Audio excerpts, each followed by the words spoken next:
I'm Joshua, and I'm an INTP.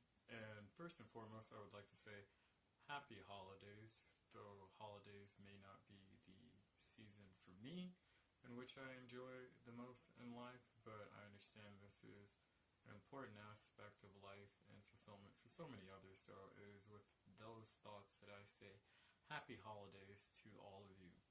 Now, to get into the nature and the content of this video, the topic of this video will be called On Parenting NTs. And On Parenting NTs will be somewhat of a descriptive model and just points of understandings, probably your confusing NT or rational child. So first and foremost, what does NT mean? Oh, and let me back up in saying primarily why I think I should make this video is because I believe whether it's for parents or for educators or for supervisors and superiors, there is a need to understand an NT in sort of task completion, goal direction, and communication. And so with those three things in mind, I will now embark on this in the video. Okay, so what does NT mean? NT means intuitive thinking type, and according to some estimations, NTs only comprise at most 3 to 4% of the human population, at least the North American population, and even as small as 2% of the entire world population to certain numbers and certain figures. So what we can draw from this is that intuitive thinking type individuals are rare. They're not a common occurrence, though there may be people who know plenty of NTs in their social circle. They will realize, though, that most of the time this is post-adolescence in their adult phase and has something to do with the places they hang out in and the careers that they choose. And it's not something that most kids, at least growing up, are fortunate enough to know unless given the right sort of circumstances and put in the proper programs to meet other NTs. And NFs have this problem as well. So it's just to say this, that NTs as a type in general, meaning INTJs, ENTJs, INTPs, ENTPs, are very rare. So this can pose quite a bit of problems for parents, because one thing to know is that there are genetic factors to temperament, meaning that your biology does determine your personality to about a 60-70 ratio. 60% of what you transform or morph into given the social environment and the cultural setting you're embedded in is determined by your personality. So though that may be true, what's a very occurring phenomenon, given that genetics distribute themselves in a sort of random patternization, and the randomness and the statistical probabilitization, just the way that the statistics set themselves up, is fairly sparse and just chaotic. So given that genes sort themselves in this manner, just being able to predict one's personality and parents and children having the same personalities is small. So quite often sometimes parents and children have the same personality, or sometimes they have roughly the same personality type to whereas that they can understand one another, but oftentimes, and unfortunately in some cases, this isn't the case, and so many NT parents, or NT children are parented by SJs, SPs, and NFs who may have a severely difficult time in understanding their rational child. And so now to go into intuitive thinking a bit more. So an intuitive thinker either has extroverted intuition and introverted thinking as their lead functions, or introverted intuition and extroverted thinking as their lead functions. To talk about extroverted intuition and introverted intuition, I'll say that they're comprised of the NESI axes and NISE axes. So one thing to note about your NT child is they're going to be very observant, and that's one thing that's, I think, fairly evident for most parents to pick out early in the NT's child's lives, because when you're dealing with extroverted intuition and introverted sensing, what it seems that the NESI axis does is take in as many associations that it can amongst objects within the environment, figure out what their functional sort of essential characteristics are, and maps those on to other objects that have the same characteristics but may be of differing appearance or makeup. And SI, it takes all of these sort of associations made, patterns seen in the world, and connects them and creates impressionistic models within itself, and then meticulously cultivates and codifies those observations and those ideas and associations into a systemic whole at which it creates sort of a behavioral wisdom from, and directs its sort of leanings, and it's resistant to change. And so there is a skepticism in the NESI axes. So moving on to the NISE axes, you can look at the NISE axes in your NT child and know that they're going to have an intense observational relation to reality. They're going to be drinking in information as viscerally and as tactically as possible for an NT child. They're going to notice the physical facts about a thing and process them and internalize them. And they're going to observe them in many scales and areas and across platforms, and then they're going to synthesize all of this knowledge and its connections and come to singular conclusions. But these conclusions that they come to are internalized unless they choose to share it with you. But what one has to understand is they're empirically driven to look at life and then create conclusions about those empirical observations, and the sort of even empirical analytical process that extroverted thinking is going to do with that information, and then creating these conclusions. And so roughly just the thing that hems and ties all these things together is that an NT child is observationally based. They're observers of reality and are pattern creating and pattern seeking individuals. So they will observe your behaviors, they will observe your rules, and they will try to figure out the patterns to them.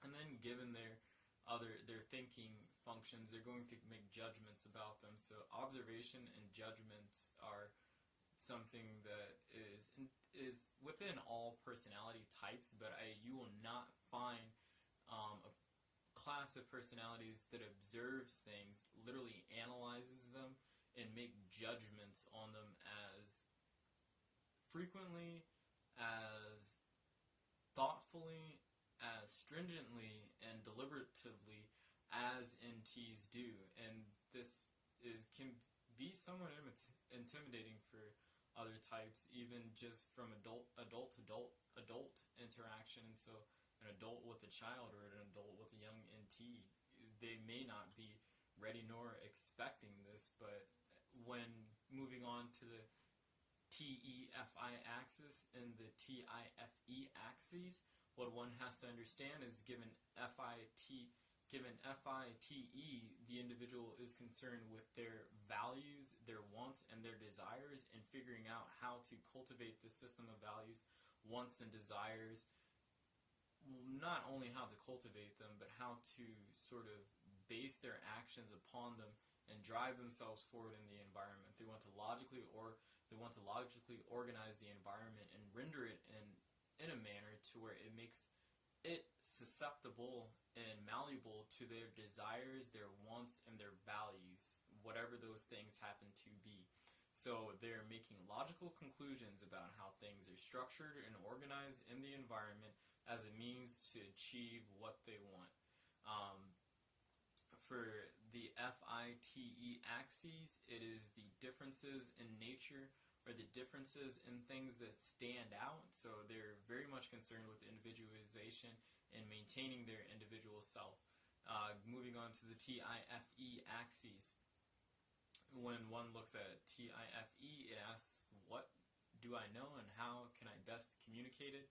And at the bottom, FE believes that people and all things are essentially the same, so it has a universal standpoint and cares about the general patterns or the general aspects to a thing, and takes and pays attention to that. It strips away all the unessentials as introverted thinking likes to comprise it, and then looks at the harmonious aspects of these things when all the unessentials are stripped away as extroverted feeling seems to interject, and comes to conclusions, or at least is trying to come to conclusions about reality that are true for all time given all situation.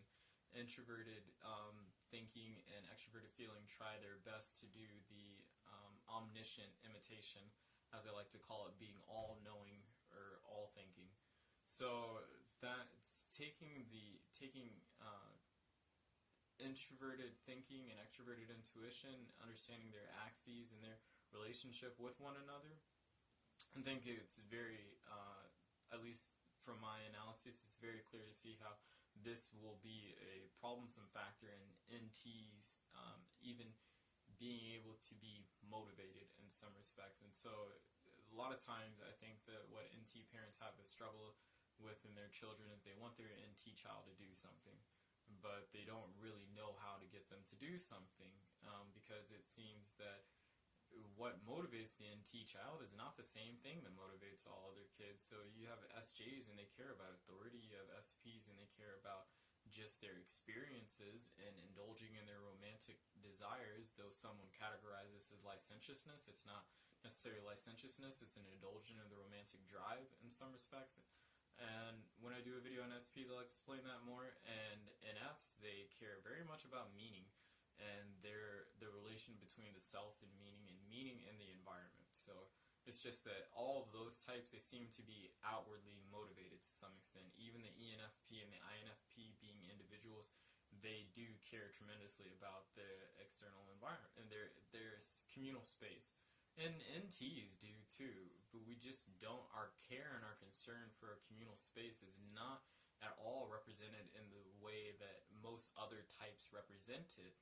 And NT children, they're not culturalized, and they have not been inundated and trained in such a way with reality to where they're even going to be able to respond in the manner that I can respond, being an INTP and having so many experiences in the world, sort of in a sophisticated social manner in some respects, like I will. And you're going to just be, I think that most parents will be fairly displeased in their inability to motivate and sort of drive this child. And so when you're dealing with the NT, I think this is true for all kids. They don't pay attention to, they pay attention to what you, so for most kids, they say children don't pay attention to what you say, they pay attention to what you do. NTs, they pay attention to what you say and what you do. So there's a double draw with them insofar as that they're going to pay attention to what you say, and then they're going to make conclusions about it. You can, whether they voice them to you or whether they keep them internalized, they are making conclusions about what you say, whether it's true, false, or ultimately if it makes any sense whatsoever. So if you say something to us, you have to understand, even if you want us to do something, thinks it makes total sense to you, you have to present it in a manner that makes sense to us. We just don't cooperate. It's just, that's something that people have to realize about the NT, and it's not so much that the NT just doesn't want to cooperate just for the sheer sake of not cooperating, but it's because they care about efficiency, and we're the types that sort of look before we leap. Most introverted leading people or introverted individuals look before they leap, but even extroverted, ENTJ might not necessarily do this as much, and the ENTP might not necessarily do this as much as the INTP or the INTJ. But even they, given them being extroverted adventurous types, they look and they think, and if it doesn't make sense, they don't move, they don't go, they don't budge, they don't leap, unless for an ENTP they're just merely curious, and unless for the ENTJ there's some sort of just sensual tactile experience for them to draw out of it, to where it's just enough. It's just entertaining enough, or is just interesting enough, or stimulating enough for them to go on with it, though they don't quite understand it and may have a harsh criticism of it afterwards going through the experience. But it's just to say this, that it's only reason, and I explain this to most people like this, because this bothers a lot of parents, but it's just that NTs, they lead with thinking functions. That's what they lead with. They lead with intuitive and thinking functions. They cannot help but to be the rational analysts that they are, and you have to deal with and love them in that space, and sort of loving them and communicating with them is speaking that language and understanding that about them, not bandying it, not bastardizing it, not being, because it can be irritating and frustrating, but it's just that don't neglect or don't give up, in a sense, dealing with that aspect of them, because you find it so difficult to deal with. It's a fundamental aspect and something you won't get away from. So not only do they listen to what you say, they pay attention to what you say. And that can be rather difficult. And NT children, they probably can be quite a handful to deal with in a parent's life, or even in a classroom for a teacher. But I would say that the easiest thing to do to mitigate this is to have a code of excellence in you. It's just to be honest with the NT child, sort of how one has to be honest with the NF and sort of vulnerable with them to even get them to sway or trust or bend or move.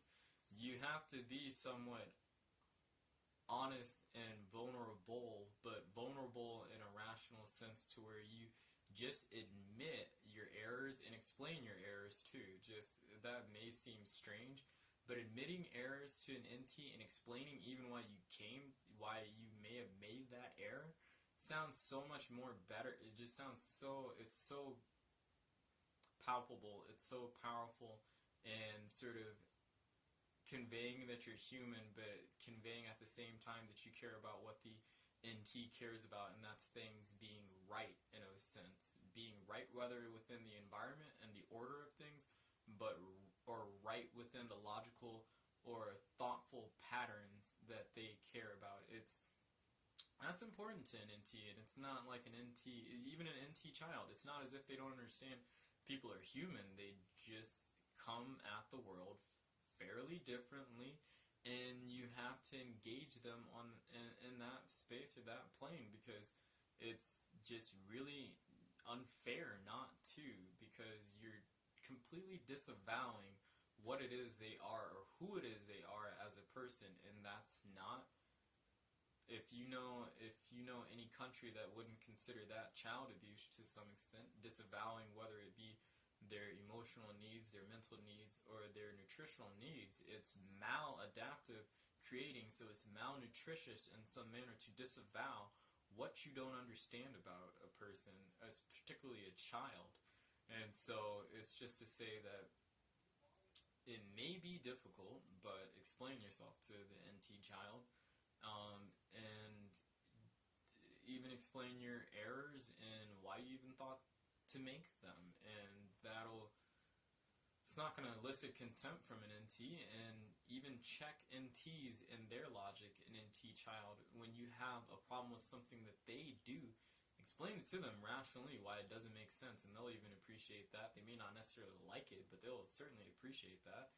And all NT children always respects when an adult, somebody much older than them, reasons with them and levels with them like they would another adult, whether they're 2, 3, 4, 5, 6, 7, 8, 9, 10 years old, or even an adult themselves. The last thing an NT likes to be, or likes to feel, is patronized in some respect, because we have this strong drive for autonomy, whether we're very young or very old, and we're driven to go there. So it's when people sort of put that in its proper place in a parent-teacher, or not a parent-teacher, but a parent-child or a student-teacher relationship, insofar as you have to rein them in, but you have to let them go at the same time, is important.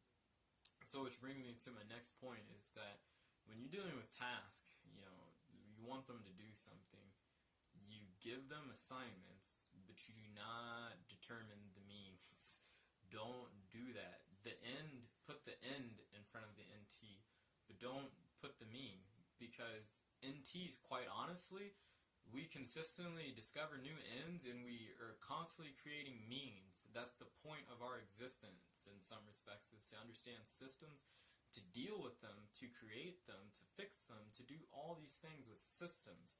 We're systematizing agents. We're system-centric individuals. And so when you give us one task and you say we want this end, we may create a whole new system given the parameters of the situation, or we may fix the system you have, or we may use it, but we're going to do something about the system first before we even decide to come to do anything with the ends. And that's something that can be pretty dang costly in an academic environment, and that's something that can be very disturbing in a home, particularly one that's very traditional and doesn't like new ways of things or new ways of thinking. But NTs, they're not. If you want to have a relationship with your NT child or NT student, you shouldn't wait. It's like they're not going to wait for you, in a sense, because they're autonomous. It's like they're losing out by you not being able to communicate and understand them in a way, and you're losing out because what you don't realize and what you may not realize is your rational child is probably good about figuring things out about you better than you are about figuring out things about yourself or them. And that's maybe also intimidating for someone to realize. They will come to understand you in a very abstract, analytical way, and you don't want that. You don't want that. Or they may transform you into some idea about bureaucracies, power structures, and all these other things you don't want the NT just transforming you into, or at least your personage or your essence into. My dad, they represent communism or Nazism or totalitarianism, and it's just something completely repugnant to me. I heard an INTJ say something quite similar like this, and yeah, so you don't want that. And the NT doesn't want that, because even though we're autonomous things, we're socially driven individuals, because at bottom we are people.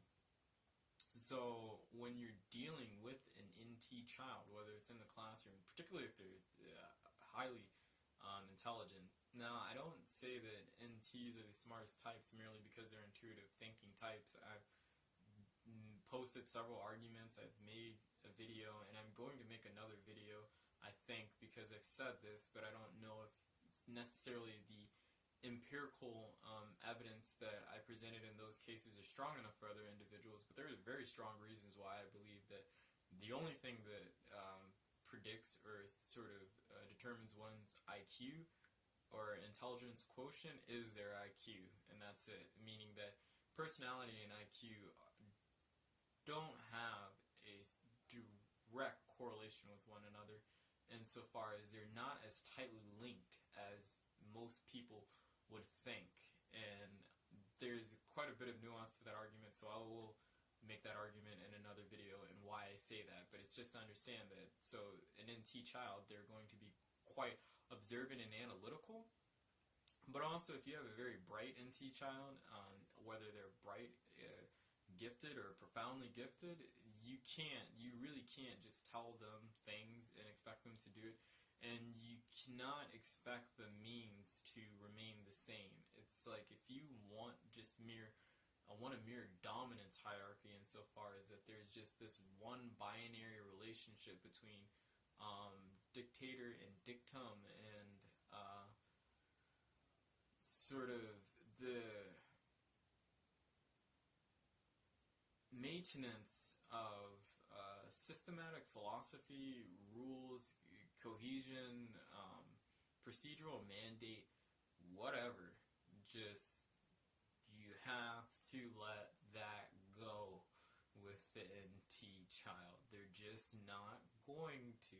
And maybe you can get them to do it, but I would say this: what you have to do to get an NT to actually accept all those things is break their autonomy. Just break their autonomous spirit. Now, I say break their autonomous spirit with a very strong word of warning. do that, and that's just as abusive as anything else you can do, and you don't realize what you're doing to the individual by sitting there and taking that outlet, how myopic and how short-sighted that motivation is, merely to get what you getting them to do what you want, which may seem like a big part of working with someone, or may seem like a big part of parenting, but it's not that simple. It's not as simple as getting them to do what you want them to do. And I think most parents know this in most contexts. I just think that having an NT in a classroom, whether it's with a teacher or with a parent, it can be very jarring, because you don't really have the opportunity to experience people like this. You probably didn't experience them very much growing up in your own natural life. I suppose your early developmental stages, and then, or not in any deep manner or detail. Maybe you had a boss that was an NT or something, but it's still, even then, that's very rare. So you don't deal with this person in the same way and in the same manner, or just have a mental representation of an NT and sort of how you should act with an NT. So you have a child or your teacher, and they're smack dab in your classroom as a little INTJ or a little ENTP that you've just never dealt with, and you kind of, as people, we get rather lazy with their intuition because it's constructed by our expectations, and having this sort of general framework, a schemata of how we think a child's supposed to act, and then here the little NT comes and they're just busting every little picture we have. And so that can be quite anxiety laden for many people, and just nerve agitating. But I say, have some patience and have some kindness too, and just quite realize that for an NT to cooperate, it's not even a thing about you siring yourself or impaling yourself or prostrating or humiliating yourself. In fact, we hope that we're asking you to do something even greater, where you're much more uplifting of yourself and presenting yourself in the most excellent manner that you can, with the soundest bit of reason. And it's not, no, and that, I mean, if one thinks about it like that, it's like, it can be quite a joy and a prize to have an NT as a friend, and even as a child and student, because there's a two-way dynamic in that relationship. We're pushing and driving one another. I think that that's where all relationships in some respects should be, but it's something that I think is more evident in the interaction of NTs with other types, because most types, even